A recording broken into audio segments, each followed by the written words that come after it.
నమస్తే, ఇది learn easy. ఈరోజు నేను ప్రవీణ్ పూర్వార్ధ్ విద్యార్థుల కోరికపై హిందీ సాహిత్య కా సంక్షిప్త ఇతిహాస్ గురించి చెప్పబోతున్నాను, వినండి. हिंदी साहित्य के काल विभाजन के आधार की चर्चा करते काल विभाजन का निरूपण कीजिए. ఇది ప్రశ్న. ఇది ఫస్ట్ మేము టైటిల్ చదువుదాం. హిందీ సాహిత్య కా సంక్షిప్త ఇతిహాస్ అంటే ఏమంటే హిందీ సాహిత్యం యొక్క చరిత్ర క్లుప్తంగా. హిందీ సాహిత్యం యొక్క చరిత్ర క్లుప్తంగా. సంక్షిప్త అంటే క్లుప్తంగా. ఇతిహాస్ అంటే చరిత్ర, సాహిత్యం అంటే సాహిత్యము. హిందీ అంటే తెలుసు కదా, అది. హిందీ సాహిత్యకి కాల యొక్క విభాజన యొక్క ఆధారంపై చర్చ చేస్తూ కాల విభాజనను నిరూపణ చేయండి అని ప్రశ్న ఇక్కడ. ఇది దాని యొక్క ఆన్సరు, జవాబు, భూమిక. సాహిత్య और समाज का अटूट संबंध है. సాహిత్యము మరియు సమాజం యొక్క విడిదేని బంధం. పృథక్ నహీ కర్ సక్తే, దానిని వేరు చేయలేము. అపృథక్ హే, ఒకటిగా ఉంటుంది.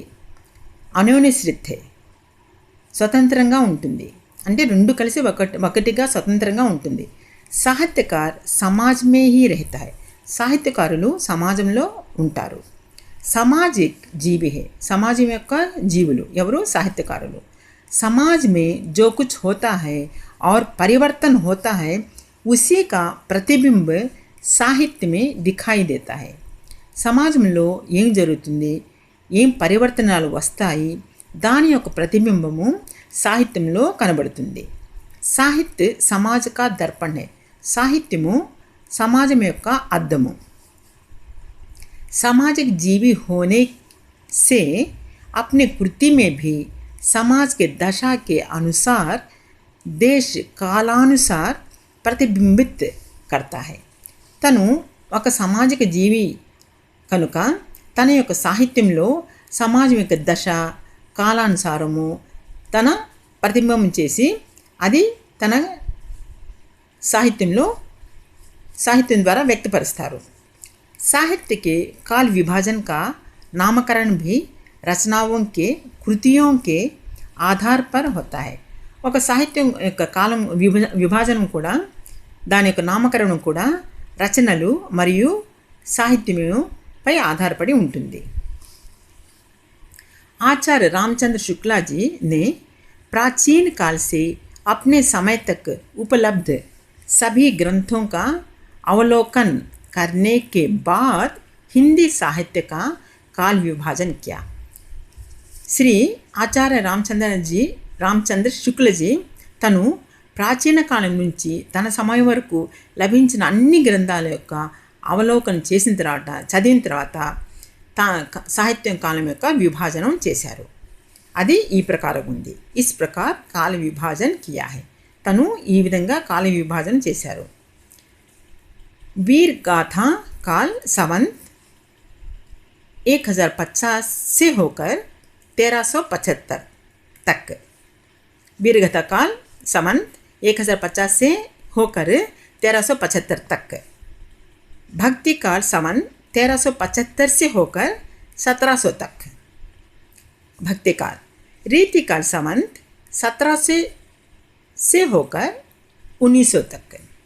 आधुनिक काल संवत 1900 से आज तक. ఇది కాల విభాజనం. ఈ విధంగా తను కాలాన్ని, సాహిత్య కాలాన్ని 4 విధాలుగా విభజించారు. వీరగాథ కాలం, భక్తి కాలం, రీతి కాలం, ఆధునిక కాలం. ఈ విధంగా 4 విధంగా. హిస్టరీ మనకు, చరిత్ర మనకు 3 భాగాలు కూడా ఉన్నాయి.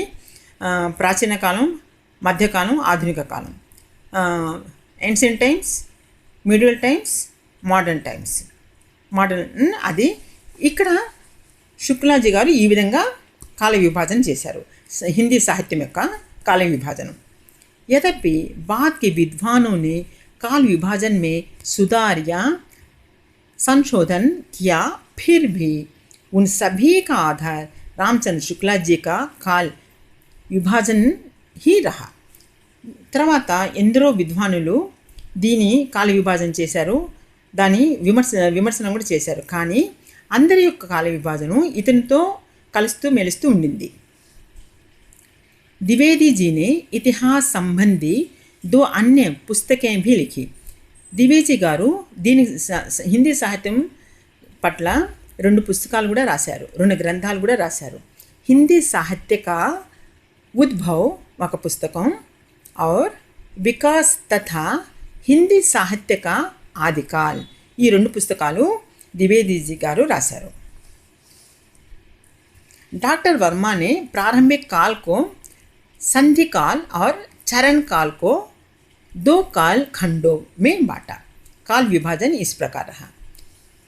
అదే కాలాన్ని ఇంకో వారు అంటే డాక్టర్ వర్మ గారు ఏం చేశారు, వీరగత కాలం ఈ మొదటి కాలాన్ని 2 భాగాలుగా చేశారు. ఒకటి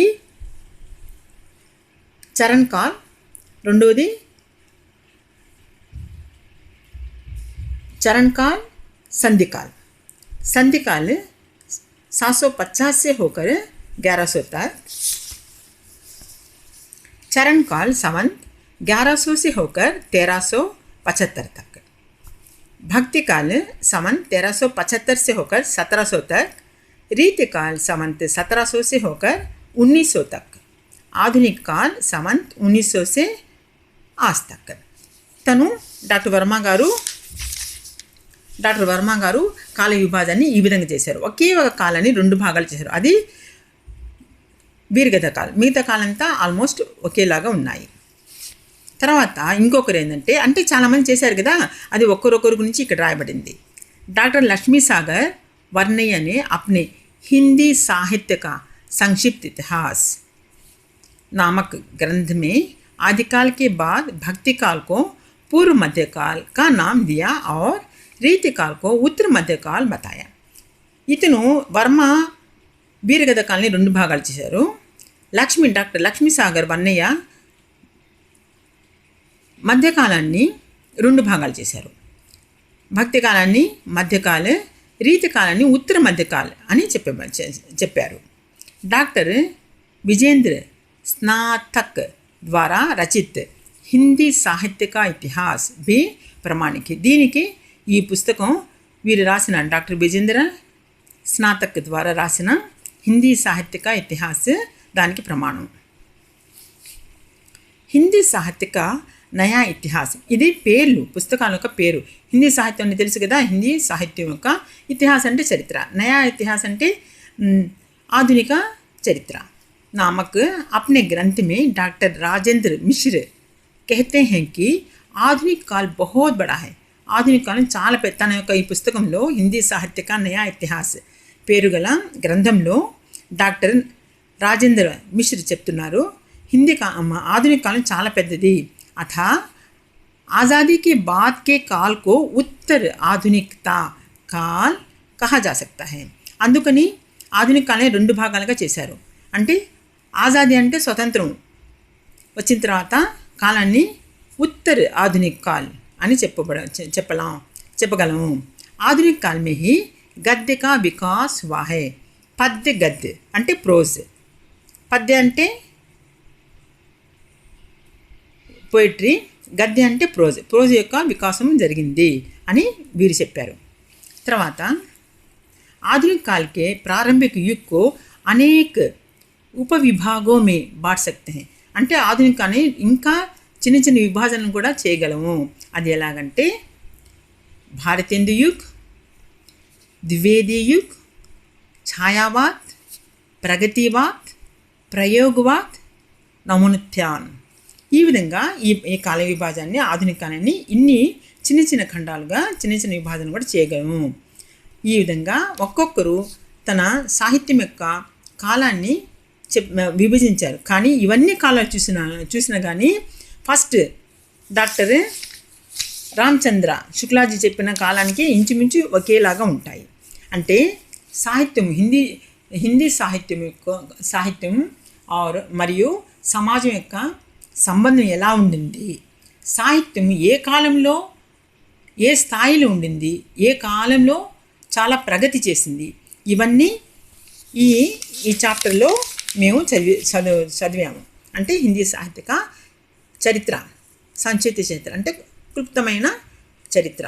దాంట్లో మేము హిందీ సాహిత్యం ఏంటి, హిందీ సాహిత్యం సమాజంలో సాహిత్యానికి సమాజానికి సంబంధం ఎలాంటిది, ఏ కాలంలో సాహిత్యం ఏ స్థాయిలో ఉండింది, ఏ కాలంలో చాలా పేరు పొందింది, ఇవన్నీ దీనికి సంబంధించింది. ఇక భక్తి కాలం రీతి కాలంలో ఎలా జరిగాయి అది మేము వేరే వీడియోలో చూసుకుందాం. ఇంతవరకు నేను చెప్పిన ఇది బాగా 1-2 సార్లు మీరు చదివితే ఈ పేర్లు మీరు గుర్తుపెట్టుకోవాలి. రైటర్సు, తర్వాత రాసిన వారు, గ్రంథాల పేరు మీరే బైహార్ట్ చేసుకుని గుర్తుపెట్టుకోవాలి ఇవంతా. కాబట్టి మీరు ఇది బాగా చదవండి.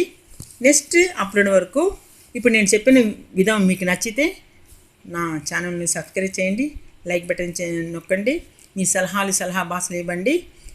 వచ్చే నెక్స్ట్ వీడియోలో కలిసే వరకు సెలవు తీసుకుంటున్నాను. బాయ్ బాయ్, జై హింద్.